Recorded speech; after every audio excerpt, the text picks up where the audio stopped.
प्रेमनगर पुल जो है पिछले साल टूटा था, उसका 10 महीने से ज्यादा लगा इसको बनने में, और ये 13 जुलाई को खोला गया था। आज 16 दिन पूरे हो गए।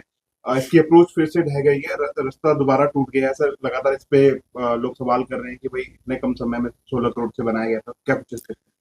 देखिए, मैं ये सबसे पहले ये बताना चाहूँगा कि पुल नहीं टूटा है, पुल क्षतिग्रस्त नहीं हुआ है। उसकी अप्रोच धँस गई है एक पार्ट में।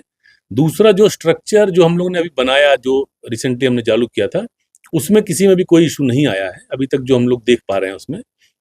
कल रात में जो ज़्यादा बारिश आई है उसकी वजह से ऐसा लग रहा है कि जो बहाव है पानी का वो उस तरफ चला गया और वहाँ पे नीचे से उसने स्कावर करके कटिंग किया है, जो अभी हम लोग ऊपर से देख नहीं पा रहे हैं। हम ये मान के चल रहे हैं कि ऐसा हुआ है।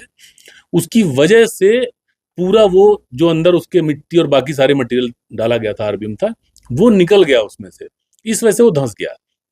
तो इसमें 2 चीज़ें हैं जो अलग-अलग जिस पे हम लोग काम कर रहे हैं। पहला कि ये सड़क रिस्टोर की जाए, अप्रोच उसको सही कर दी जाए, उस पे हमारी टीम काम कर रही है लगातार। बहुत सारी मशीनें, टिप्पर, बहुत सारी चीज़ें काम कर रही हैं। और जो पानी का बहाव है उसको थोड़ा ठीक किया जाए जिससे कि फर्दर डैमेज नहीं हो, कोई और रिस्क नहीं आए।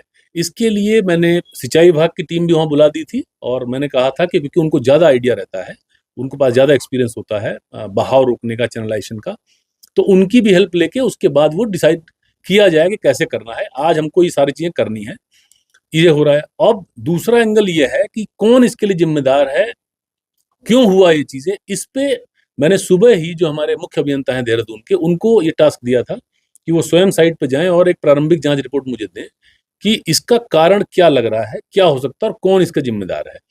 तो जैसे ही हमको वो मालूम चलेगा, हम उस पे भी कार्रवाई शुरू कर देंगे। तो हमें दोनों काम करने हैं, रिस्टोर भी करना है और जो ज़िम्मेदार है उसके खिलाफ कार्रवाई भी करनी है।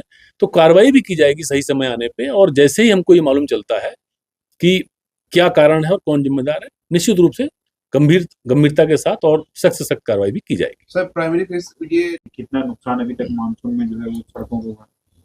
देखिए, नुकसान अभी हम लोग कैलकुलेट कर रहे हैं क्योंकि लगातार बारिश चल रही है। हम लोग कुछ टाइम में करते हैं लगभग, और 150 के आसपास की फिगर थी सुबह जो रोड बंद थी।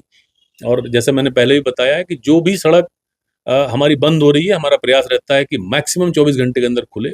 अगर 24 घंटे के अंदर नहीं खुल पा रही है या नहीं खुल सकती है किसी वजह से, तो उसकी इन्फॉर्मेशन डायरेक्टली मेरे पास आती है, अलग से मेल पे आती है मेरे पास कि कौन सी रोड है जो नहीं खुल सकती है, और ईएनसी के पास भी जाती है, जिससे कि हम फिर उसको डिस्कस करते हैं, उनसे पूछते हैं कि आप बताओ क्यों नहीं खुल सकती है, किसमें एक्स्ट्रा रिसोर्सेज की ज़रूरत है, कुछ और सामान चाहिए, कुछ चाहिए, तो हम लोग उसको बैकअप देते हैं। बाकी सड़क हमने जो पोर्टल है हमारा MISPWD पे पोर्टल है रोड क्लोजर का, उस पे सारी इन्फॉर्मेशन रियल टाइम आती है, वो हम लोग रेगुलर देख रहे होते हैं। और आप लोग भी देख सकते हैं किसी भी टाइम कौन सी रोड बंद है, कहाँ पे बंद है, कितनी देर में खुलेगी, कैसे क्या होगा, फोटो के साथ, लोकेशन के साथ डिटेल रहता है उसके ऊपर।